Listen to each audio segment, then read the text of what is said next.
Hey guys, welcome back to the Cast Spear Podcast. My name is John, and today we have Nick Heid from surffishing.SoCalSD.com. Check him out. Go say what's up. Today we're going to be covering sharking, deep dive. First, let's start with species. So welcome to the show, Nick. Thank you. It's good to be here. All right. So I know yesterday we talked a little bit about leopards and suit fins. So maybe cover a little high level. What are your target species that you go for here? So you nailed it there. The two targets are typically leopards and soupfin. The one that I have yet to figure out is a seven gill, and they're the bigger model. They're just a different. I mean, they look prehistoric. They're pretty cool looking. They actually lack a dorsal fin too, which is interesting. Um, but for the most part, you're looking at leopard sharks, soupfin. Those are the targets. The possibilities, anything from the surf, it's endless. You could get, I'd say the common possibilities are going to be leopards, soupfin, guitars, bat ray. You could get some diamond ray, the bigger rays. Seven gills obviously possibility. I have actually might have to add this to crazy catch, but it's not catch because I didn't catch it. I did hook a great white on accident. And the only reason I know is because it went airborne. Wow. um, but yeah, the possibilities are crazy endless. And don't go targeting great whites because that's illegal. Um, Are duskies in but that category, or is it dusky the same as seven gill? no, Duskies are different. And so I actually didn't know we had Duskies here. But do you see them all the time when you're out there? When I'm spearfishing, I've seen plenty of leopards, plenty of soups. I think I've seen a seven gill, and I think I've seen a dusky. And seven gills and duskies are I don't want to see them when I'm out there Yeah, because usually I have a fish on my stringer. But yeah, those ones can mess you up. But yeah, they're out there, man. yeah. So I don't. And it's funny because I don't know anybody who's caught a Dusky, and I didn't find out until recently. I was talking to Coach again, um, and he's like, "Yeah, they're all out there." And I'm like, "Really? I thought that was. I know I should know all this stuff, but I did not know we had them until recently, and I still haven't really done the proper research to confirm that. Um, but yeah, if they're out there, they're out there. I've never encountered one, but yeah, that's about all you'll get. But if you're talking about getting into actually targeting them, I'm talking suit fins and leopards for the most part. You'll go over the same rig we went over the other day, and after that, I mean, it's much different than light tackle. Obviously, light tackle, you're going out there, and super important for light tackle is you need to learn how to read the surf. With sharking, you're going out there one if you're if you're just having a light tackle and sharking day, I'd say just find your good light tackle spot and set up a shark rig next to it whenever you're ready. Because it's not super important where you go. The biggest thing for me, I want the lowest surf possible, the lowest or the slowest current possible. Um, no wind. Um, Ideally no seaweed, but you can't predict that. Um, and all you're doing is you get your proper gear. Your bait is actually, I guess that's an important one to talk about. Your bait is really anything. But the way I started out is I'd go out there, I'd catch a surf perch or a yellowfin croaker, cut that up and into about 1 inch segments, put an inch on the hook, just like either the head, the flank, the tail. Usually you can get if it's a good day, you can catch four sharks on one fish. Um, and not that four sharks in a day is normal. That's a really good day. Um, but you're just going out there. You put your bait out there. A lot of guys use mackerel. That absolutely works. I've actually used stingray one time. That worked. Got a soup fin on that one. That was unexpected. But yeah, your bait is pretty dang simple. You can actually go complete bottom up. That's one of the really cool things about surf fishing. You can show up with your two rods. You've got your light rod and your shark rod. You show up, you get sand crabs, you catch a perch, you take that perch, you put it on a hook, you catch a shark. And it's just that cycle is one of the coolest things to really be able to experience as a surf fisherman. Back to how you're going about it, you take your rod out there, put it on the hook, and all you're doing, you've got a rod holder typically. You can hold it, which for anybody who has shark fished a good amount of times, I recommend one time in your life, just sit there and hold the rod and wait for the run, because that run, I know you see it when the rod bends, and seeing that rod bend is just super cool. I've got a few on video, but none. I feel like I've never got the good ones, but so be it. I'll get it one day. But to feel that initial run from start to finish, and just every once in a while you'll feel that you're sitting there and it's just tap, tap, tap, tap. And it's exactly like you would imagine a Corbina on sand crabs, just doing the same amount of damage to your big rod.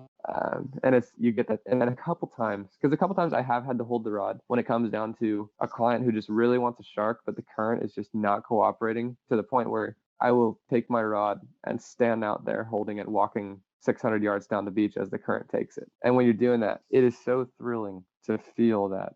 And sometimes you sit there for another 30 seconds, like, shoot, take it. Come on. Like, where are you? What did you do? And why did you leave? And then finally it's just tap, tap, tap. And it's just, and it's just taken off.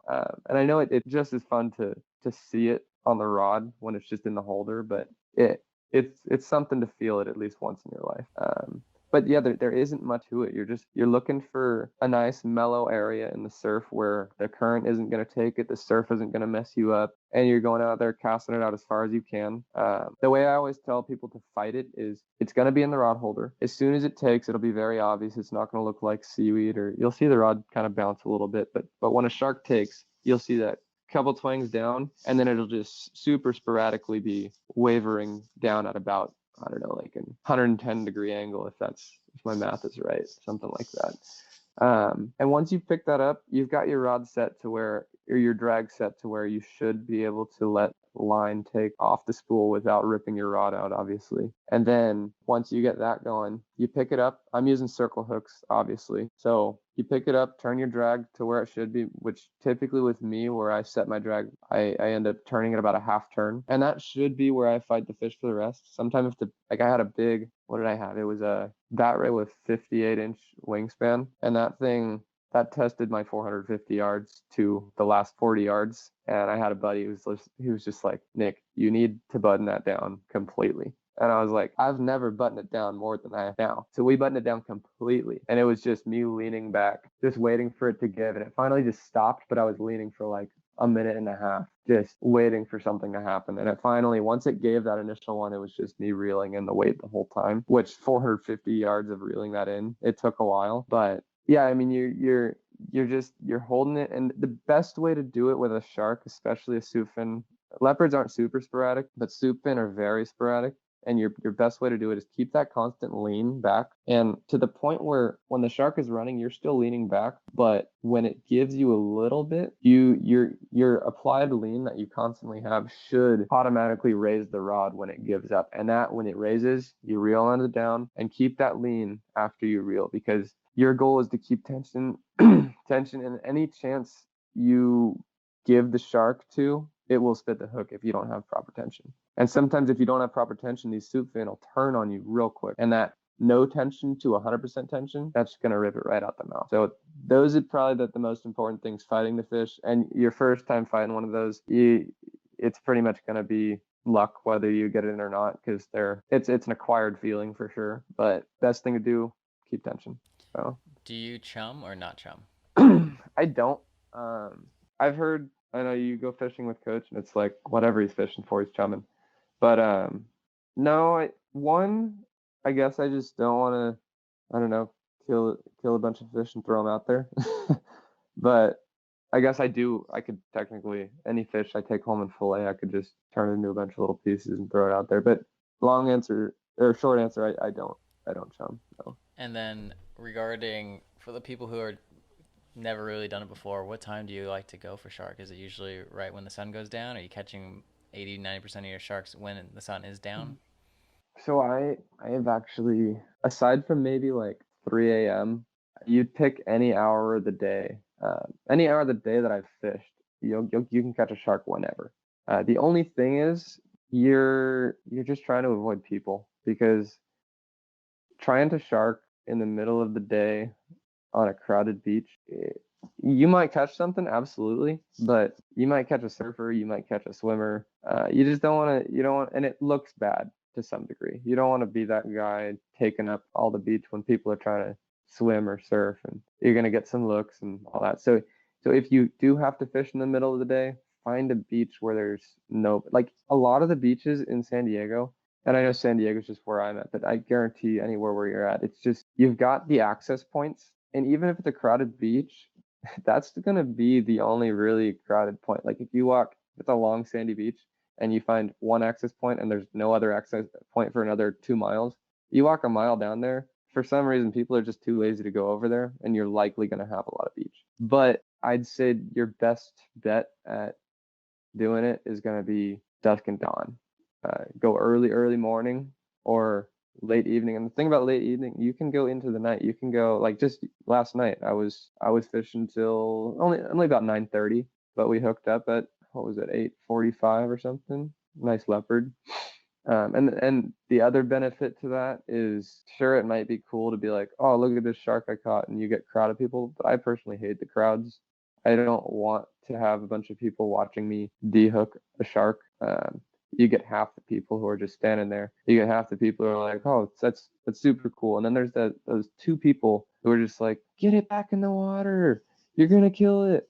And it's like, I know what I'm doing. I'm trying to get it out there. And it's just it's not fun to have all those people watching. So your best bet is to avoid the crowds, and by doing that, go early morning or late evening. And then finally, to wrap it up, when you are dehooking the shark, is there a tool that you like to use, or just pliers?